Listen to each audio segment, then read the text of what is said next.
దేవుడి స్థలములో ఘనమైన తన కార్యాలను, భీకరమైన తన మహత్తుగల శక్తి చేత అద్భుతముగా జరిగించి తానే మహిమనందునుగాక.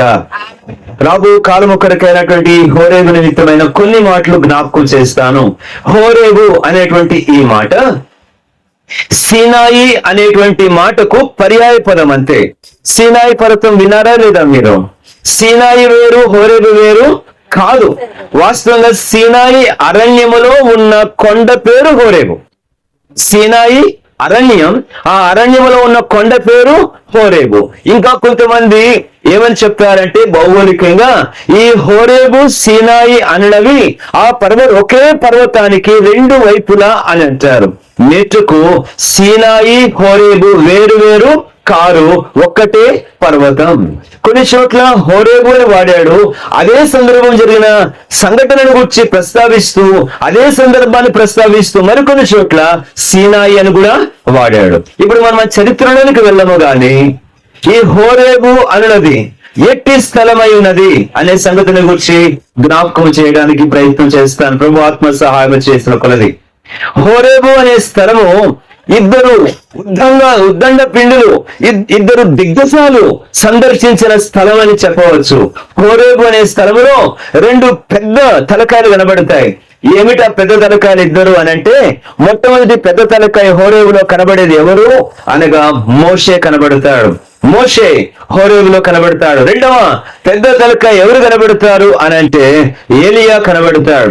కాబట్టి ఈ ఇద్దరు కూడా హోరేబు అనేటువంటి ఈ స్థలమున దర్శించిన వారు, హోరేబు అనే స్థలములో వారు దర్శింపబడిన వారు. సరే, ప్రభు ఆత్మ సహాయం చేసే కొలది చకచకా ముందుకు వెళ్ళడానికి ప్రయత్నం చేస్తా. మేము వేసుకున్న టైం టేబుల్లో 5 నుంచి 8 అని వేసుకున్నాం. అయితే అదే ప్రకారంగా ఉండాలని ఆత్రం ఏమి మనకి లేదు కదా.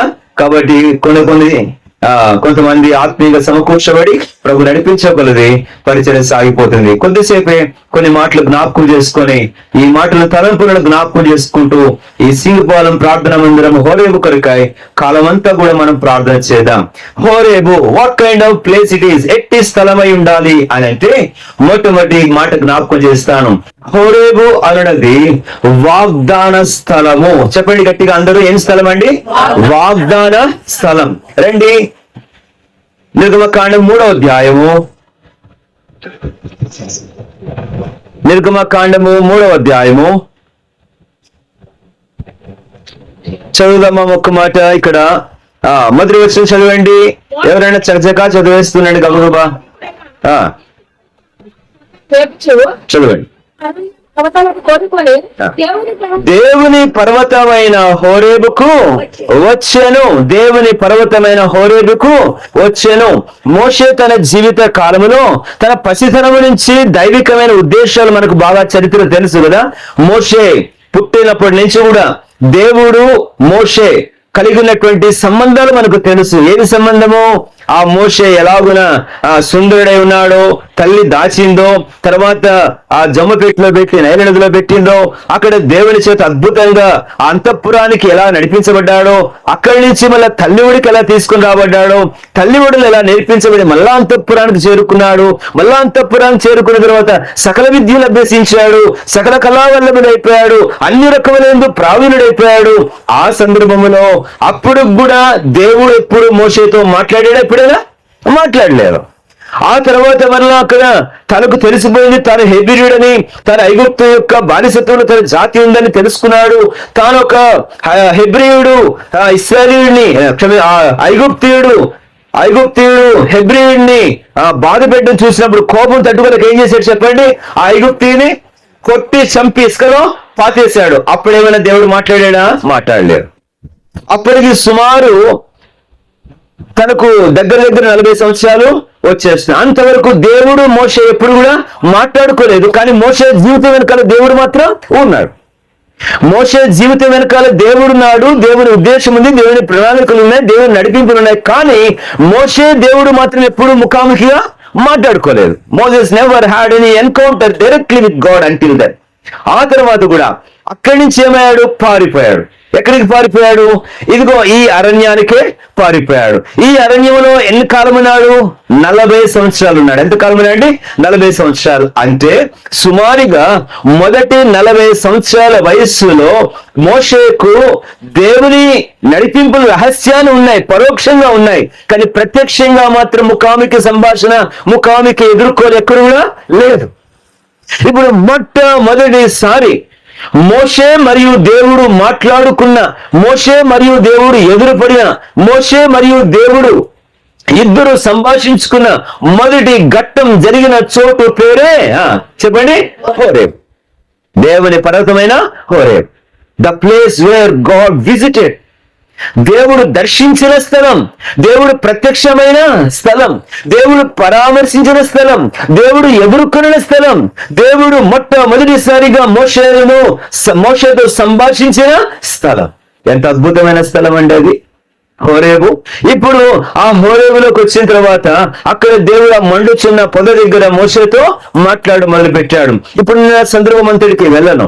దేవుడు అక్కడ ప్రత్యక్షమయ్యాడు, చెప్పులు విప్పమన్నాడు, పరిశుద్ధ స్థలం అన్నాడు, చెప్పులు విప్పాడు, ఇక మొదలు పెట్టాడు. పద మోషే, ఇప్పుడు నువ్వు పద. ఎక్కడికి ప్రభు అంటే మళ్ళా ఐగుప్తుకు పద. ఎందుకు నాయనా? అదిగో నా జనులైన వారు బానిసత్వములు ఉన్నారు, వారిని తీసుకొని రావడానికి బయలుదేరు, నేను నిన్ను పంపిస్తున్నాను, వారిని విడిపించాలి, వారిని నడిపించాలి, వారిని కణాలలో ప్రవేశపెట్టాలి, ఇదిగో నేను నిన్ను పంపిస్తున్నాను పద అంటే ఈ ఆశ నాకు ఎప్పుడో ఉంది. ఏ ఆశ? నా జనులు బాధపడుతున్నారనే ఆశ ఎప్పుడో ఉంది. అందుకే తట్టుకోలేక ఏం చేశాను? నా జనులను బాధ పెడుతున్నావు చంపి నేలకు పాతి పెట్టేశాను. అప్పుడు రాని నువ్వు ఇప్పుడు ఎందుకు వచ్చావు? అంతేనా కదా?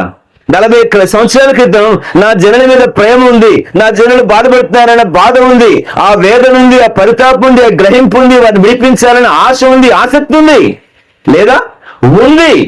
అందుకే నేను ఆ ఐగుప్తీయునికి ప్రతీకారం చేశా, నేను వారిని కొట్టాను, చంపాను, ఇంత చేశాను, అప్పుడు రాలేదే అని అంటే ఇప్పుడు దేవుడు అంటాడు అది నా సమయమో కాదు. ఇప్పుడు మరి ఎలా నన్ను వెళ్ళమంటావు? నాకు అప్పుడేమో నా మీద, నేను చంపినందుకు నా మీద కేసు వేలైంది, రాజు నా మీద గురుగా ఉన్నాడు, ఇప్పుడు నా పేరున్నారంటే ఐగుప్తులందరూ ఇరుచుకుని మీద పడతారు, నేను వారందరూ శత్రువునైపోయాను, అందుకే కదా పారిపోయి వచ్చాను, రాజుకు తెలిస్తే ఏమైపోతుందని కదా ఆ రాజాగ్రహానికి భయపడి వచ్చాను. ఇప్పుడు మళ్ళీ నువ్వు వెళ్ళమంటున్నావు. ఇప్పుడు నేను మళ్ళీ రాజాగ్రహానికి భయపడకుండా వెళ్ళాలంటే ఏదైతే నా లోపల నా జనులు బాధపడుతున్నారన్న కార్యం నేను తిరిగి జరిగించాలంటే, ఇంత గొప్ప పని పరిచర్య ఇదంతా కూడా జరిగించాలంటే నాకు ఎలా సాధ్యం అని అంటే ఇప్పుడు నేను ఈ మాటకు వస్తున్నాను. దేవుడు ఏమన్నా తెలుసా? ఇప్పుడు నేను నీకు తోడై ఉంటాను. చదవండి 5వ అధ్యాయము. అందుకనే వాగ్దాన స్థలమని నేను ప్రస్తావిస్తున్నాను. 3వ అధ్యాయము 12వ వచనం. ఆయన నిశ్చయముగా నేను నీకు తోడై ఉన్నాను. కాబట్టి హోరేబులో మోషేతో అంతకు ముందు ఎప్పుడు దేవుడి మాట చెప్పాడా? నేను నీకు తోడైనాను మోషే, వెళ్ళి మీ మామ దగ్గర గొర్రెలు కాసుకొని చెప్పాడా? చెప్పలే. నేను నీకు తోడైనాను ఒక్కడిని చెప్పావేంటి ఇంకో 10 మందిని చెప్పన్నాడా? చెప్పలే. ఇప్పుడు అంటున్నాడు నేను నీకు ఇప్పుడు తోడై ఉన్నాను. హోరేబులో మొట్టమొదటి ఆ ప్రత్యక్షతలో, మొట్టమొదటి సంధింపులో, దేవునితో మొట్టమొదటి పరామర్శలో, దేవునితో మొట్టమొదటి ముఖాముఖి సంభాషణలో మోషే పొందుకున్న శ్రేష్టమైన వాగ్దానం ఏంటి చెప్పండి? నేను నీకు తోడై ఉన్నా. అంతకు ముందు ఆసక్తి కలిగినప్పటికీ కూడా అది కాదు సమయం. ఇప్పుడు వెళ్ళు. ఇప్పుడు రాజాగ్రహం కూడా నేనేమి చేయలేదు, మంత్రగాల శక్తి నిన్నేమి చేయలేదు, ఐగుప్తు ఫరో రథముల సైన్యం నిన్నేమి చేయలేదు. ఆ లక్షల మంది ఇనుప రథముల సైన్యం నిన్ను తాకలేవు. ఫరో నిన్ను తాకలేడు. ఎందుకనంటే ఇప్పుడు నేను నీకు తోడే ఉన్నాను.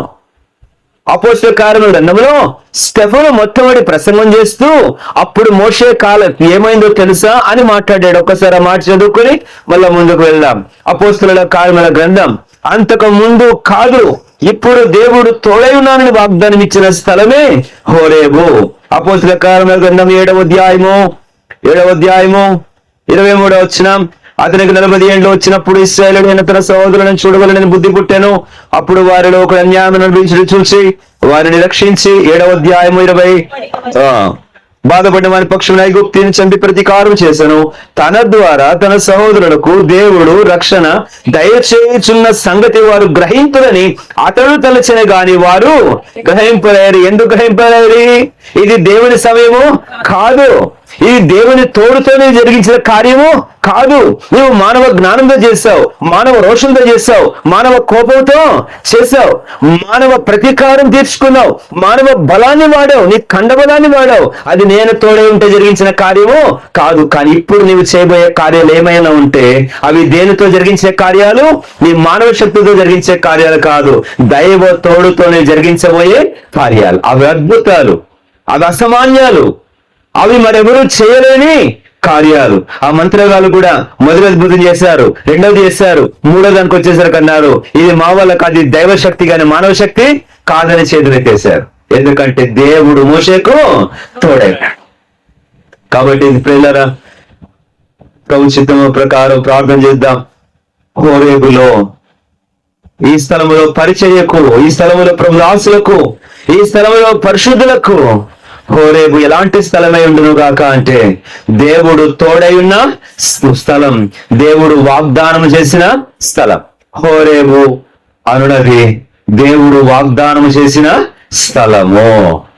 రెండవది, ఈ హోరేబు అనేది ఏ స్థలం అని మనం చూస్తున్నాము అని అంటే చక్కగా దేవుని వాక్యమును మనం ఇందాక చదివిన మాటకు వచ్చేసేయండి. ద్వితీయోపదేశకాండం 5వ అధ్యాయం 2వ వచనం. ద్వితీయోపదేశకాండం 5వ అధ్యాయం 2వ వచనం. హోరేబులో మనతో ఏమి చేశాను? నిబంధన చేశాను. హోరేబు అనున్నది రెండవదిగా ఏమి స్థలము అని అంటే ద ప్లేస్ ఆఫ్ కవెనెంట్, నిబంధన స్థలము. ఏమిటంటే చెప్పండి, నిబంధన స్థలము. ఎప్పుడు చేశాడు, ఎక్కడ చేశాడు, ఈ సంగతులు చాలా టూకీగా క్లుప్తంగా చెప్పడానికి ప్రయత్నం చేస్తాను. నిర్గమకాండము 19వ అధ్యాయంలో ఆ హోరేబు లేక సీనాయి పర్వతం మీద మండుచున్న అగ్నిగా హోరెత్తుతున్న మార్మోగుతున్న బూర ఒక పక్క వినబడుతుంటే కట్టిక గాఢాంధకారము కమ్ముకునగా ఆ పర్వత శిఖరం మీదకి దేవుడు దిగివచ్చాడు. దిగివచ్చి అక్కడ తన ప్రజలకు తాను ఆజ్ఞలిచ్చాడు, ధర్మశాస్త్రం ఇచ్చాడు, కట్టడలు ఇచ్చాడు. అక్కడ తన ప్రజలతో తాను నిబంధన చేశాడు. ఏమని చేశాడంటే ఈ ఆజ్ఞలు మీరు గైకుంటే మీరు నా జనులై ఉందురు, నేను మీ దేవుడినై ఉందును. ఇది నిబంధన. నిబంధన అంటే ఏం చెప్పండి? విడివిడిగా ఉన్నవారు ఒక్కటిగా చేయబడమే నిబంధన. విడివిడిగా ఉన్నవారు ఒక్కటిగా చేయబడమే. ఉదాహరణకు నిబంధన అనే మాట మనకు బాగా అర్థం కావాలంటే పెళ్లిని గుర్తు చేసుకోవాలా, వివాహం గుర్తు చేసుకోవాలా. వివాహంలో అంతవరకు ఎవరికి వారు, ఎవరి జీవితాల వారు, ఎవరి జీతాల వారు, ఎవరి కష్టాల వారు అనుకున్న వారందరూ నిబంధనలు ఏం చేయబడతారు చెప్పండి? ఒకరి చేతిలో ఒకరు చేసుకొని నిబంధన చేసుకోగా ఏమవుతారు చెప్పండి? ఇంకా నువ్వు నేను వేరు వేరు కారు, నువ్వు నేను ఒక్కటే అంటారు. ఇప్పుడు నా కష్టము నీ కష్టమే, నీ కష్టము నా కష్టమే, నా సంతోషము నీది, నీ సంతోషము నాది. ఇవి ఒకరికొకరు ఇంకేమైపోతారండి? నిబంధనలో బాధ్యతలకు వస్తారు, నిబంధనలో సహవాసములకు వస్తారు, నిబంధనలో సంతోషం ఉంది, నిబంధనలో బలం ఉంది. ఇప్పుడు చూడండి, ఇశ్రాయేలులతో దేవుడు నిర్గమకాండం 19వ అధ్యాయానికి వచ్చినప్పుడు ఆ సీనాయి పర్వతం, అదే దేవుని పర్వతం, అదే హోరేబు, అక్కడ ఆజ్ఞలిచ్చి కట్టెలు ఇచ్చి ధర్మశాస్త్రం ఇచ్చి ఎవరో ఒక మాట చదవడానికి వచ్చినాం. మలాకీ గ్రంథం 4వ అధ్యాయం 4వ వచనం చదవండి. మలాకీ 4:4.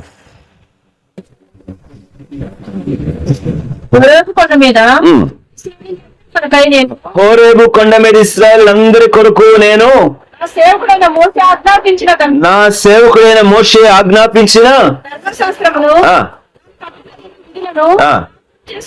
గమనించండి. ఇప్పుడు ఎక్కడిచ్చాడు చెప్పండి? హోరేబు దగ్గర ఏమిచ్చాడు దేవుడు? ధర్మశాస్త్రము, విధులు, కట్టడలు అన్ని ఇచ్చాడు. ఇప్పుడు దేవుడు అన్నాడు నేను మీతో నిబంధన చేస్తా, మీరు నా స్వకీయ సంపాద్యమగినట్లుగా మీతో నేను నిబంధన చేస్తా. ఆ నిబంధనకు గుర్తుగా ఇదిగో ఒక పస్కాబలి పశువును వధించండి.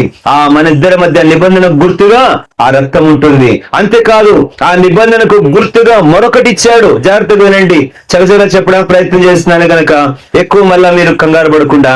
నిబంధనకు గుర్తుగా, నిబంధనకు ఆధారం రక్తం అయితే నిబంధనకు ఆధారం పస్కా బలిపశు యొక్క రక్తం అయితే నిబంధనకు గుర్తు ఏంటంటే పలకలు. చెప్పండి అందరూ గట్టిగా, నిబంధనకు ఆధారము పస్కా రక్తము, నిబంధనకు గుర్తు నిబంధన పలకలు. మెట్టుకి సారాంశం అంతటిలోకి వచ్చేస్తాను, తాత్పర్యంలోకి. దేవుని ఆశ ఏంటో తెలుసా? మీరు నేను ఒక్కటిగా బతకాలి. మీరు నాతో నిబంధనలోనికి రావాలి, మీరు నాతో ఒడంబడికలోనికి రావాలి, మీరు నాతో ఐక్యతలోనికి రావాలి. అద్భుతాలతో ఉండిపోతే సరిపోదు. 10 అద్భుతాలు చూసాం ప్రభువా, నువ్వే దేవుడి అంటే సరిపోదు.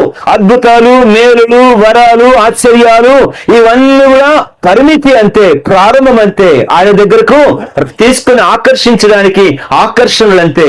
కానీ ఆయన దగ్గరకు వచ్చిన తర్వాత ఆయనతో ఏమైపోవాలా? నిబంధనలోనికి వచ్చేయాలా, ఆయనతో ఒక్కటైపోవాలా, ఆయన చేతిలో చేయాలా. నేను నీ వాడమే ప్రభువా, నీవు నా వాడమే ప్రభువా అని చెప్పగలగాలి. కనుక హోరేబులో విడివిడిగా ఉండడం గాని, దూరముగా ఉండడం గాని, ఆకర్షణలు లేక అద్భుతాలు, ఆశ్చర్యాలు అంతవరకే పరిమితమైనది కాదు. ఎవరు ఉండాలి హోరేబులో? ఏమి జరగాలి హోరేబులో అంటే నిబంధన ప్రజలు ఉండాలి. నిబంధనలోనికి వచ్చిన వారు అక్కడ ఉండాలి. క్లుప్తంగా చెప్తాను ఒక మాట, దేవునితో పూర్తిగా ఐక్యతలోనికి రావాలి. కాబట్టి ఇక్కడ దేవుడు హోరేబులో జరిగించే పరిచర్యలు రాబోయే కాలం అనేక మంది ప్రజలను దేవునికి దూరముస్తులుగాను, దేవునికి వెలుపటను, ఆ ప్రభువైన యేసు క్రీస్తు వారికి అన్యముగాను ఉన్న వారిని ఆయన యొద్దకు తీసుకుని రావడమే కాదు, ఆయనతో మమైకము చేయునుగాక, ఆయనతో ఒక్కటిగా మార్చునుగాక, ఆయనతో నిబంధన గల వారిగా చేయునుగాక, ఆయనతో ప్రమాణము చేసుకున్న వారిగా చేయునుగాక. నేను మీ దేవుడును, మీరు నా ప్రజలు. ఇది ఎవరు కూడా కొట్టివేయ జాలరు. లేదా ఇట్టి నిబంధన పట్టించమని దేవుడు అది కోరుతున్నాడు. వచ్చాము, వెళ్ళిపోయాము, ఏదో పాటలు పాడాము, లేకపోతే ప్రార్థన చేసుకున్నాము, ఏదో వాక్యం విన్నాము, ఏదో అర్పణించాము, వెళ్ళిపోయామనే జనం కాదు కావాల్సింది హోరేబులో. ఎవరు కావాలి దేవునికి? ఇక్కడ దేవునితో పూర్తిగా నిబంధనలకు వచ్చిన వారు కావాలి. దేవుడు నేను వేరు కాదు, దేవునితో ఒక్కటి అని చెప్పగలిగేవారు కావాలి. దాని ఇంకొక మాట చెప్పాలంటే కమిట్మెంట్ అనాలి. దాన్ని ఏమనాలండి? Covenant is coupled with commitment.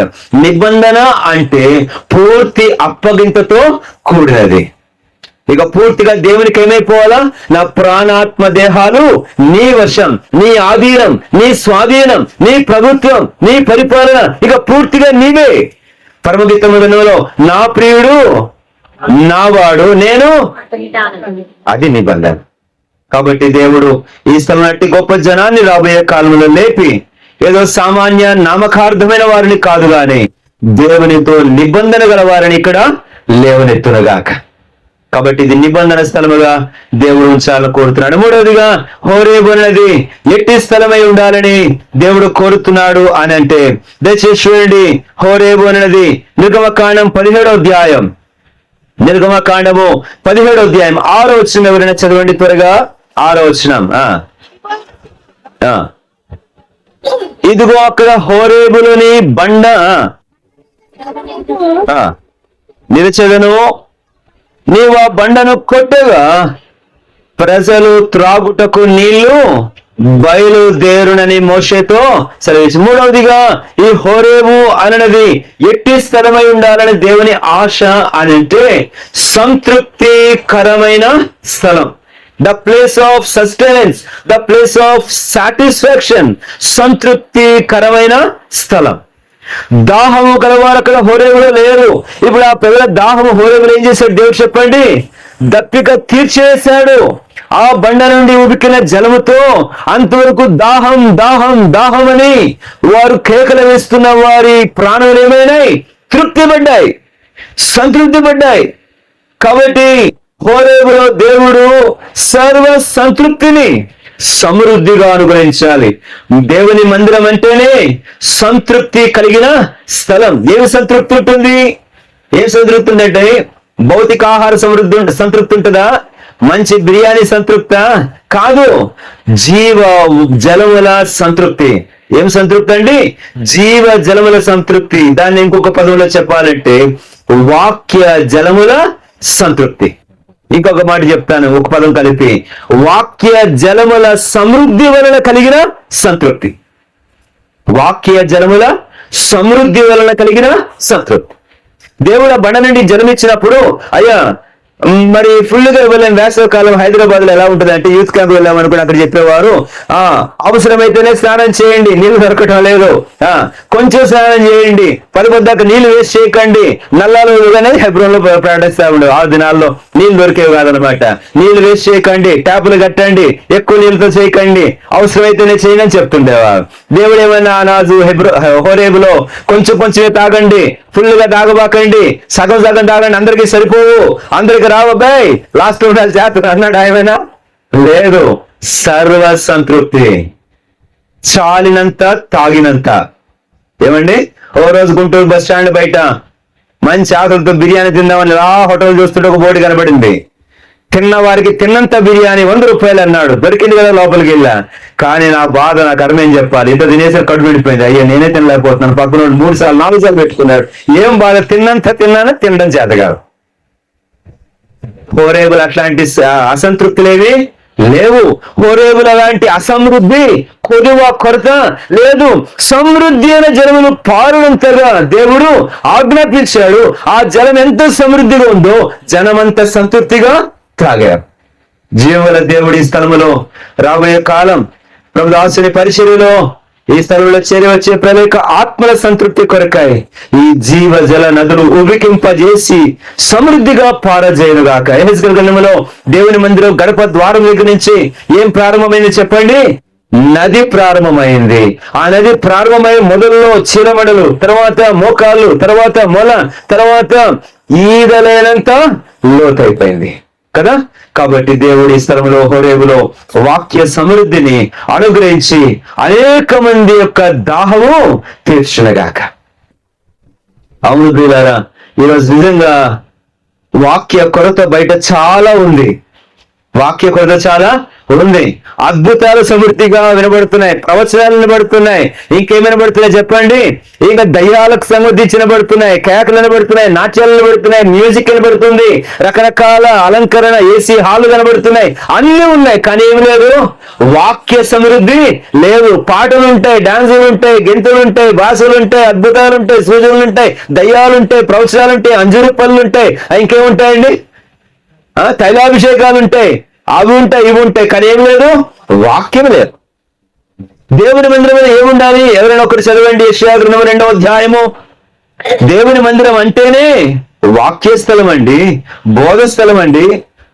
యెషయా గ్రంథం 2వ అధ్యాయము 3వ వచనం మధ్య భాగం నుంచి, యాకోబు దేవుని మందిరమునకు, యెహోవా పర్వతమునకు మనము వెలుగుము రండి, ఆయన తన మార్గముల విషయమే మనకు బోధించును, మనం ఆయన త్రోవలలో నడుతామని సింగుపాలములో చుట్టుపక్కల ప్రాంతముల నుంచి అనేక మంది చెప్పుకుందరు గాక.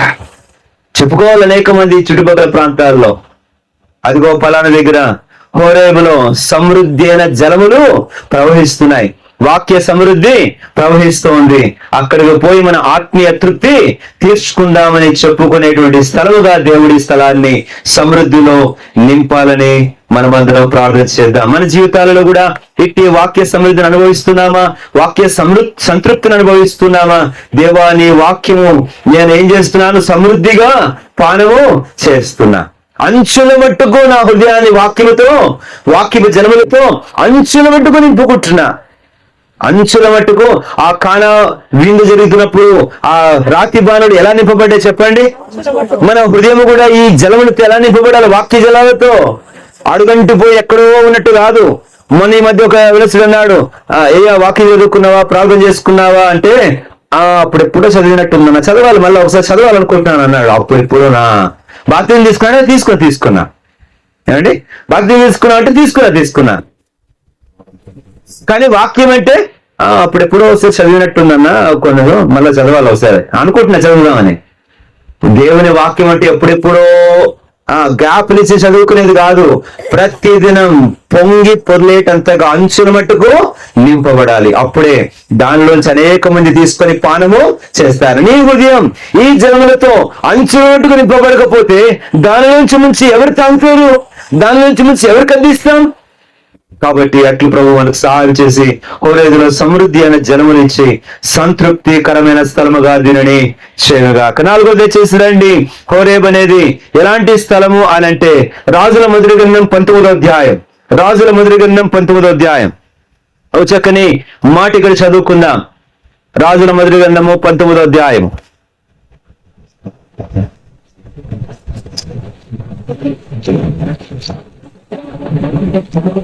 ఏలియా తాను ఎక్కడికి చేరుకున్నాడు చదువుతారా? 8వ వచనం. 8వ వచనం మొదటి రాజులు 19:8.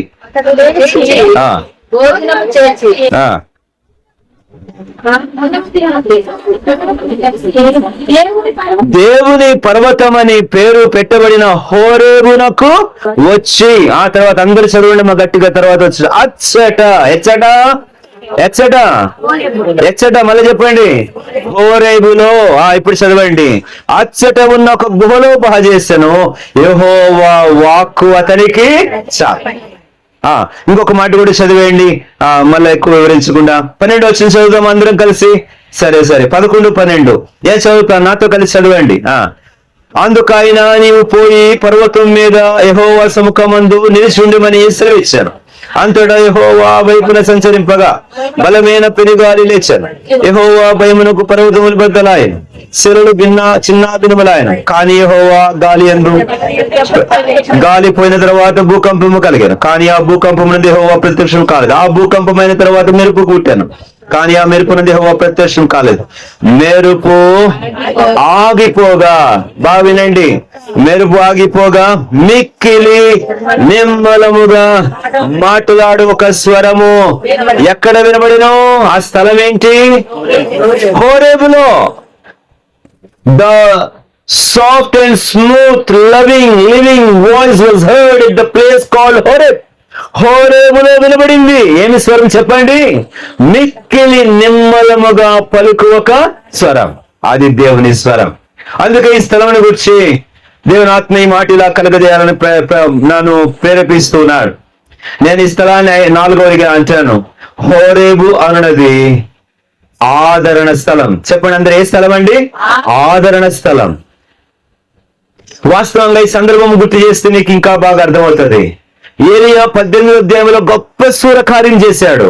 ఎంత పెద్ద సూరకార్యం చేశాడంటే బయలు ప్రవక్తలందరినీ ఒక చోట సమకూర్చి, రండి తెలుసుకున్నాం యెహోవా దేవుడు బయలుదేవుడు అని చెప్పి ప్రకటన చేసి, వారికి ఇవ్వాల్సినంత సమయం ఇచ్చి, వారి వల్ల కానప్పుడు, వారి శక్తి వీగిపోయినప్పుడు, వారు ఓడిపోయినప్పుడు, వారు నిరాశపడిపోతున్నప్పుడు తాను లేచి నిలబడి బలిపీఠం కట్టి ప్రార్థన చేసి 42 పదాల ప్రార్థన, చిన్న ప్రార్థన చేసి పైనుండి అగ్ని దించి అద్భుతంగా యెహోవా దేవుడన్న కేకలు మారుమోగినట్లుగా చేశాడు. అంతటితో అగ్నికి వచ్చిందని ఆగిపోలేదు, అగ్నికి వచ్చిందని సంతృప్తి పడిపోలేదు. కానీ అగ్నికి వస్తే సరిపోదు ప్రభు, వర్షం దిగి రావాలి అన్నాడు. ఏమన్నాడు చెప్పండి?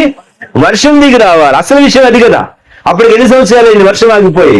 3 సంవత్సరాలు అయిపోయింది. ఇప్పుడు మళ్ళా పర్వతం మీద వెళ్ళాడు, మోకరించాడు, తల మోకాల మీద పెట్టుకున్నాడు, ప్రార్థన చేశాడు. అరచేంత మేఘం కనబడింది. రాజుకు చెప్పాడు, ప్రచండమైన వాన పడుతుంది, బయలుదేరిపో అన్నాడు. ఇంతలోనే దేవుడు మోపైన వాన కురిపించాడు. అంత బ్రహ్మాండంగా జరిగిపోయింది. ఇంత భక్తి, ఇంత శక్తి, ఇంత పరిచర్య, ఇంత అద్భుతమైన కార్యాలు, ఇంత అద్భుతమైన ప్రార్థన, ఇంత నిరూపణ, ఇంత గొప్ప సూరకారం జరిగించిన వారికి సైతము ఇప్పుడు వచ్చింది నిరాశ, భయం, దిగులు. ఎంత కృంగుదల, ఎంత గడగడా వణికిపోయంటే, ఇంత చేసిన గొప్ప భక్తుడే, మామూలు భక్తుడు కాదు. ఆ రేంజే వేరు, ఆ స్టేటస్ వేరు, అసలు కార్యమే వేరు. ఇప్పటికీ చరిత్రలో మనం ఎప్పుడు కూడా చెప్పుకుంటే ఒళ్ళు అదిరిపోతుంది, వెంట్రుకలు నిక్కబడిచి అంత గొప్ప కార్యం అగ్ని దిగి వచ్చాడు. కానీ అంతట వానికి కూడా ఇప్పుడు ఏమొచ్చింది చెప్పండి? భయం, కృంగుదల, నిరాశ. వద్దులే ఈ జీవితం, ఎందుకు వచ్చింది? చంపే, నేను చావడం మేలు. ఏ అపేక్ష కలిగినాడు?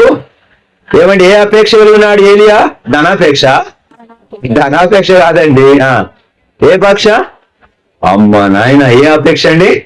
సంతానాపేక్ష కాదు, లేకపోతే ఇంకొక అపేక్ష. మరణాపేక్ష గలవాడై చావు కోరుకున్నంత కృంగుదల వచ్చేసింది. ఎందుకంటే ఆ యెజబెల్ ఒక మాట పంపించింది, నువ్వు బయలు ప్రవక్తను చంపుతావా, నిన్ను రేపటి ఈ సమయానికి వాళ్ళ ప్రాణంలో ఒక ప్రాణంగా నీ ప్రాణాన్ని తీయకపోతే అనేసరికి ఏలియా పరుగులంకించుకున్నాడు. పరిగెడుతున్నాడు. ఒక్కసారి చెప్పండి, ఒక్క దిన ప్రయాణం అంత దూరం పరిగెత్తాడంటే ఎన్ని కిలోమీటర్లు పరిగెత్తచ్చు? అన్నగారు చెప్పాలి అక్కులన్న, ఎందుకంటే వాళ్ళకి తీయాలి, పోలీసు వాళ్ళకి రన్నింగ్లు రేసులు అన్ని వీళ్ళకే ఉంటాయి. ఏనా 160 మీటర్స్ ఎన్ని మీటర్స్ అన్న మీరు సెలెక్ట్ అయినప్పుడు పరిగెత్తింది? 400 మీటర్స్. ఎన్ని మినిట్స్ లో? 16 ఆల్మోస్ట్ 15 to 16 మినిట్స్ లో 400 మీటర్స్. ఇప్పుడు చెప్పండి, 15 నిమిషాలలో 400 మీటర్లు పరిగెత్తచ్చు అంటే ఒక దినమంతా ఆకుండా పరిగెత్తేది ఎంత దూరం పరిగెత్తచ్చు? ఆ రేంజ్ ఏంటంటే నేను చెప్పాలనుకుంది, ఎంత భయం వేస్తే అంత దూరం పరిగెత్తాడు. ఆలోచించండి, ఎంత కృంగిపోయింటే అంత దూరం పరిగెత్తాడు, ఎంత వణికిపోతే, ఎంత అదిరిపోతే, ఎంత బెదిరిపోతే అంత దూరం పరిగెత్తాడు. అక్కడికి పోయి ఇంకా వల్ల కాక బద్రీ వృక్షం మీద పడుకొని, దేవా ఇంతే చాలు, నన్ను తీసేసుకో అంటున్నాడు. ఓ నా భక్తుడా, నీ జీవితంలో ఓ విశ్వాసి, నిరాశ, నిస్పృహ, కుమ్ముదల, భయము, అధైర్యము, ఆపద సంభవించిన వేళ, నీ చుట్టూ భయము ఆవరించిన వేళ, నీ చుట్టూ చీకటి కమ్ముకున్న వేళ, నీ చుట్టూ సవాళ్లు విసురుతున్న లోకం మీద పడుతున్న వేళ, నీ చుట్టూ భీకరమైన శత్రువు గీంకారాలు చేస్తూ గర్జించేస్తున్న వేళ, అదిరిపోయిన నీ ప్రాణానికి ఆదరణ దొరికే స్థలం ఏది చెప్పండి? బిగ్గరగా అందరూ గట్టిగా చెప్పండి అండి. అట్లా చెప్తాటండి, మోరేవే. అక్కడికి వస్తే ఏం వింటావు చెప్పండి? మిక్కిలి నింబలంగా మాట్లాడే స్వరం. దేవుడు నాతో ఇలా మాట్లాడుతున్నాడు. ఆ స్వరం ఎలా ఉంది, ఈ స్వరం ఎలా ఉంది చెప్పండి? ఆ స్వరం ఎవరిది చెప్పండి? కొంచెం మెదడు పని పెట్టండి. భోజనాలను రెడీ అయిపోయి పోదాం కానీ మళ్ళా వస్తామేం సింగ్ పద్దాక 5 రాత్రి. ఏనా 2 స్వరాలు మాట చెప్తున్నా. ఆ స్వరం ఎవరి స్వరం? యెజబెలు స్వరం. యెజబెలు స్వరం ఎలాగుంది? భయపెట్టే స్వరం, కృంగదీసే స్వరం, అధైర్యపరిచే స్వరం, ఇంత భక్తులు కూడా అచేతనలు చేసేటువంటి భీకరమైన విరోధ స్వరం. అది భీకరంగా ఉంది. It's a serious note. Jezebel ఏమన్నా చిన్నగా మధ్యాహ్నానికి ఈ టైం కల్లా చంపేస్తాను సార్ ఏమనుకోని అంటదా? ఎంత గట్టి గర్జించి ఉంటుంది. రాని కదా, మామూలు రానా? రాజులను మట్టి గడిపించి కడుపులు పెట్టుకున్న ఎంతో మంది రాజకుమారులను లేకుండా చేసి మౌను కూడా కొమ్మును కొట్టేసుకుని మూతి ముడుచుకొని పడుకునేటట్టు చేసేసుకున్నాం వ్యక్తి మామూలు మాట్లాడుతున్నా. ఈ మామూలు అక్క కాదండోయ్, మామూలు భార్య కాదండోయ్. చివరికి భర్త కూడా ఎందుకు? ఎవరు భర్త పేరేంటో? అమ్మ నాయన లేనిపోయింది. ఈ ప్రశ్న ఎందుకు వచ్చినా? ఉదయం నుంచి అక్కడ 3 గంటలకు వచ్చాను, మళ్ళీ ఇక్కడ 2 గంటలకు వచ్చానా? ఆహాబు కూడా ఏమైపోయి మూతి ముడుచుకొని మంచిగా పెడుకుంటే ఎందుకు గడుస్తావు, పదవ నీ పని ఏం చేస్తావు అన్నంత భీకరమైన స్వరం. ఇప్పుడు నేనేం చెప్పబోతున్నానంటే, శత్రువు నీ హృదయాన్ని అధైర్యపరిచేటువంటి, నీ హృదయాన్ని కృంగదేసేటువంటి స్వరం ఎంత బలమైనదైనా కావచ్చు, ఎంత బలమైనదైనా కావచ్చు, ఎంత బిగ్గరదైనా కావచ్చు, కానీ నిన్ను ఆదరించే స్వరం మిక్కిలి నిమ్మలమైన స్వరం. అది హోరేబులోనే వింటావు. ఆ స్వరం చాలా చెప్పండి. ఒక చక్కని మాట రాబడి జెఫన్యా గ్రంథములు అనుకుంటా కదా, ఆదరణకరమైన మధుర స్వరముతో ఆయన నాకు ఉత్తరం ఇచ్చాను. దేవుడి స్థలములో వచనము ఎవరైనా సాయం చేస్తారా? ప్రవక్తల చిన్న పుస్తకాలలో 1వ అధ్యాయంలోనే చక్కని మాట ఉంటుందండి. ఒక మాట జ్ఞాపకం చేయ ప్రయత్నం చేస్తాను. ఆదరణకరమైన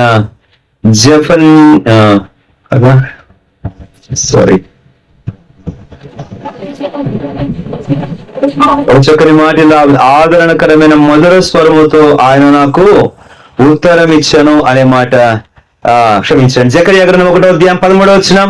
జకర్యా 1:13 అందరు చదువుదామా? కలిసి దేవా ఈ స్వరం నేను వినాలి. ఈ రోజు హోరేబులో మాత్రమే కాదు, నా జీవితం అంతట్లో ఈ స్వరం నాకు వినబడితే అంతే చాలయ్యా.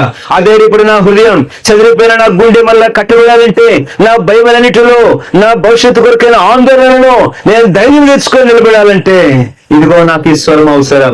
జకర్యా 1:18 యెహోవా నాతో మాట్లాడిన దూతకు ఆదరణ అయిన మధుర వచనములతో ఉత్తరము. దేవునికి స్తోత్రం.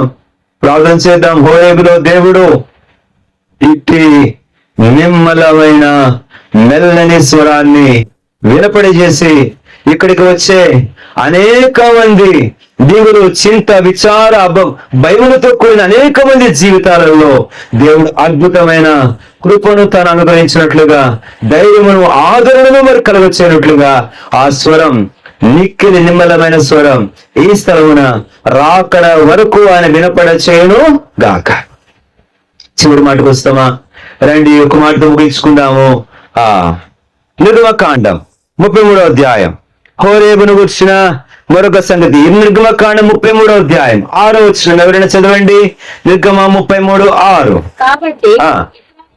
కాబట్టి ఇశ్రాయేలీయులు హోరేబు కొండ యొద్ద తమ ఆభరణములను తీసివేసిరి. పై వచనం కూడా చదవాలి, చూద్దాముండండి. 4వ వచనం ప్రజలు ఆ దుర్వార్తను విని దుఃఖించిరి. చాలండి. ప్రజలు ఆ దుర్వార్తను విని దుఃఖించిరి. ఎందుకు అనంటే ఒక్క వచనం 106వ కీర్తనకు రండి. 106వ కీర్తన 19వ వచనం, చివరి 2-3 నిమిషాలు దయచేసి దేవుని వాక్యాన్ని వినండి. హోరేబులో ఎలాంటి అనుభవం, హోరేబు ఎలాంటి స్థలం కావాలి అనంటే 106వ కీర్తన ఎన్నో వచనం చెప్పాను. హోరేబులో వారు దూడను చేసుకునేది వెళ్ళారా? ఇక్కడ సంగతికి నాకు చేస్తాను. మోషే అక్కడ కొన్ని దినాలు లేకుండా కొండ మీదకి వెళ్ళాడు దేవునితో మాట్లాడదామని.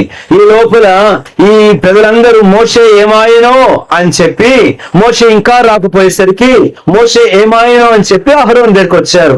మా ముందు నడవడానికి ఒక ప్రతిమను చేయి అని అన్నారు. అప్పుడు అహరోను అన్నాడు, ఏం చేయాలి అని చెప్పి, సరే అహరోను ఎందుకు చేశాడు ఇవన్నీ నేను అస్సలు లోతుల్లోకి పోవడం లేదు, అంశానికి వచ్చేస్తాను. అక్కడ అహరోను ఏం చేశాడు? చేయకూడని ఒక పని చేశాడు. దేంతో చేశాడు అనంటే, అక్కడ మీ ఆభరణాలన్నీ ఒక దూడను చేశాడు. ఇప్పుడు ఈ ప్రజలు ఈ దూడ ముందు త్రాగుటకు, ఆడుటకు, విందు వేసుకొని కూర్చొని మా యెహోవా నీవే అంటూ వారు విపరీతంగా చేస్తున్నారు. దేవుని కోపం మండింది, పలకలు బద్దలు కొట్టాడు, తీర్పు వారి మీదకి వచ్చింది. దేవుని కోపం వారందరూ అనుభవించారు. ఇదంతా అయిన తర్వాత ఇప్పుడు 33వ అధ్యాయంకి వచ్చేసరికి ఈ భయంకరమైన దేవుని కోపము, దాని పరివసాలను అన్ని ఎదుర్కొన్న తర్వాత ఇప్పుడు వారు యెహోవా సన్నిధిని ఆ దుర్వార్తని విని దుఃఖించిరి. ఏమిటా దుర్వార్త అనంటే, నేను మీతో కూడా రాను అన్నాడు. ఏమన్నాడు దేవుడు? నేను మీతో కూడా రాను. ఇక అంతకంటే దుర్వార్త ఏమైనా ఉంటుందంటారా? భయంకరం అది. ఇక దుఃఖపడడం మొదలు పెట్టారు. ఇప్పుడు నేను ఈ మాట చెప్తాను, జాగ్రత్తగా వినండి. 5వదిగా ఈ హోరేబు అనేది ఎట్టి స్థలమై ఉండాలి అనంటే, ఎట్టి స్థలము అని మాట్లాడుతున్నాడు దేవుని ఆత్మ అంటే పశ్చాత్తాప స్థలము. చెప్పండి అందరు గట్టిగా. ఏం స్థలం అండి? పశ్చాత్తాప స్థలం, ద ప్లేస్ ఆఫ్ రిపెంటెన్స్. ఈ హోరేబు అనేది పశ్చాత్తాప కేంద్రం కావాలి. ఇప్పుడు ఇక్కడ ఈ 33వ అధ్యాయం 6, 4, 5, 6 ఈ వచనాలలో ఈ ప్రజలు వారి ఆభరణాలు తీసి పడేస్తున్నారు. ఎందుకంటే ఇవే కదా నష్టానికి కారణం, ఇదిగో వీడి ద్వారానే కదా ఇది జరిగింది అంటూ వారి దుఃఖానికి సూచనగా ఆభరణమును తీసివేయుట అని అంటే అది దేనికి సాదృశ్యం? ఇశ్రాయేలులో పశ్చాత్తాపడడం లేక దుఃఖపడడం, విలపించడం అంటే కొన్ని సాదృశ్యమైన పనులు చేస్తారు. ఏం పనులు చేస్తారు? వస్త్రం తీసేసి గోనెపట్ట కట్టుకుంటారు. మరికొన్నిసార్లు ఏం చేస్తారు? బూడిలో కూర్చొని ఆ దుమ్ము తల మీద వేసుకు అంగలార్పుకు సూచన అనమాట. పశ్చాత్తాపం అంగలార్పుకు సూచనగా, మరికొన్ని సందర్భాలలో ఈ అంగలార్పుకు సూచనగా ఏం చేస్తారు అని అంటే, ఇదిగో ఈ పని చేస్తారు. ఏం చేస్తారు? ఆభరణాలను తీసివేస్తారు. ఇప్పుడు 33వ అధ్యాయంలో వారు చేసిన పని హోరేబులో ఏమిటి అని అంటే, చెప్పండి, ఏం చేశారు వారు? దుఃఖించిరి, అనగా పశ్చాత్తాప పడి దైవ చిత్తానుసారమైన దుఃఖం, రక్షణార్థమైన మారు మనసును కలయి. కాబట్టి హోరేబులో వారు దుఃఖించారు, పశ్చాత్తాపడ్డారు, విలపించారు, వేడారు, వారు బ్రతిమలాడుకున్నారు, వారు కన్నీరు మున్నీరై దేవా నీకు కోపం పుట్టించిన వారం, నీకు విరోధముగా ధరిచిన వారం, నీకు అయిష్టమైన విగ్రహమును చేసుకున్న వారం, నీవు కాక వేరొకని మేము సాగిలిపోయిన వారం, దేవా మమ్మను క్షమించు అంటూ వారు హోరేబులో కన్నీరు కార్చారు, దుఃఖించారు, విలపించారు, అంగలార్చారు. ఆ దేవుడు కరుణించాడు, వారిని దర్శించాడు. మళ్ళా మోషేతో అన్నాడు, మోషే వెళ్ళు, వేరొక 2 పలకలు మళ్ళా తయారు చేయి అని చెప్పి, ఆ తర్వాత మళ్ళా మోషేకు దేవుడు ఆ సమకూర్పును ఎలాగిచ్చాడో తర్వాత భాగం మనం చదవచ్చు. మోషే మళ్ళా ఆ 2 పలకలు తయారు చేసుకుని వెళ్ళాడు. దేవుడు మళ్ళా ఆజ్ఞలు దాని మీద రాసి ఇవి తీసుకెళ్ళన్నాడు. దీనిని గురించి ద్వితీయోపదేశకాండంలో మొదటి రాజుల గ్రంథంలో అక్కడ చూస్తాం. ఆ దినమన మోషే ఖాళీ పలకలు పట్టుకుని వెళ్ళాడు. దేవుడు వాటిని రాశాడు, దిగొచ్చాడు. మోషే ముఖం మిక్కిలి ప్రకాశమానం అయిపోతుంది. ఆ పలకలు తీసుకుని వెళ్ళాడు. ఎక్కడ పెట్టాడు అంటే మొదటి రాజు 18వ అధ్యాయం రాశాడు, ఆ పలకలను మందసములో ఉంచాడు. ఇదంతటి సారాంశం ఇప్పుడు నేను చెప్తాను. మందసముల నిబంధన పలకలు ఉంచాడు. ఇప్పుడు ఆ మందసం వారితో కూడా మళ్ళా వెళ్ళడం మొదలు పెట్టింది. అంటే పశ్చాత్తాప కారణం చేత దేవుడు మళ్ళా వారిని ఏం చేసుకున్నాడు? సమకూర్చుకున్నాడు. మళ్ళా సహవాసంలోకి వచ్చాడు. మళ్ళా వారిని ముందుకు నడిపించాడు. నా ప్రియమైన సహోదరి, ఈ హోరేబు ప్రతిష్ట దినాన ఈ స్థలానికి వచ్చిన నీ జీవితంతో కూడా దేవుడు మాట్లాడుతున్నాడు. ఈ సమయం, ఈ స్థలం నీ జీవితానికి కూడా ఒక పశ్చాత్తాపపు సమయముగా, పశ్చాత్తాపపు స్థలముగా ఉండాలి. నీవులోని అతిక్రమ అపరాధమైన విషయమై, దేవునికి విరోధముగా చేసిన కార్యం విషయమై దుఃఖించే స్థలమై ఉండాలి, సమయమై ఉండాలి. అలాగే నీవు దుఃఖించినట్లయితే, పశ్చాత్తాపడినట్లయితే నిజముగా రక్షించు దేవుడు, నీ ప్రార్థన వినే దేవుడు, నీ కన్నీరు చూసే దేవుడు, నీ పశ్చాత్తాపమును చూసే దేవుడు నేను తిరిగి సమకూర్చుకుంటాడు, తిరిగి లేవనెత్తుకుంటాడు, తిరిగి స్థాపిస్తాడు, తిరిగి నీతో సహవాసంలోకి వస్తాడు, తిరిగి కానాను వైపుగా నిన్ను నడిపిస్తాడు. ఇక్కడ ఒక మాట చెప్పి ముగిచ్చేస్తాను. హోరేబు అనేది it's a starting point, it's not an ending point. అది హోరేబు అనేది ముగింపు స్థలం కాదు, అది ప్రారంభ స్థలం. దేనికి? మీరు తర్వాత చదువుకోండి. ద్వితీయోపదేశకాండం 1వ అధ్యాయంలో దేవుడు అన్నాడు, మీరు ఎంతకాలం హోరేబులో తిరిగింది చాలు, ఇప్పుడు బయలుదేరండి కానాను వైపు అన్నాడు దేవుడు. అంటే హోరేబు ఏం చెప్పండి? కానాను వైపుకు యాత్రకు ప్రారంభ స్థలం. From there they started towards Canaan. అక్కడి నుంచి వారు కానాను వైపు యాత్ర. ఈ హోరేబులో కూడా దేవుని ప్రజలు ఆ పరలోక కానాను వైపు యాత్ర చేసే అద్భుత కేంద్ర స్థానముగా దేవుడి హోరేబును దీవించును గాక. ఇక్కడ పశ్చాత్తాపడి తిరిగి ఆత్మీయంగా సమకూర్చబడి, వెనుకంజలు అవిధేయతలు అన్ని కూడా క్షమించబడి, తిరిగి సంబంధం పునరుద్ధరించబడి, దేవుడితో సహవాసం పునరుద్ధరించబడి, నూతన తేజస్సుతో పరమ కానాను వైపుగా యాత్ర చేసే స్థలముగా ఉండును గాక. మోకరించండి, ప్రార్థన చేసుకుందాం.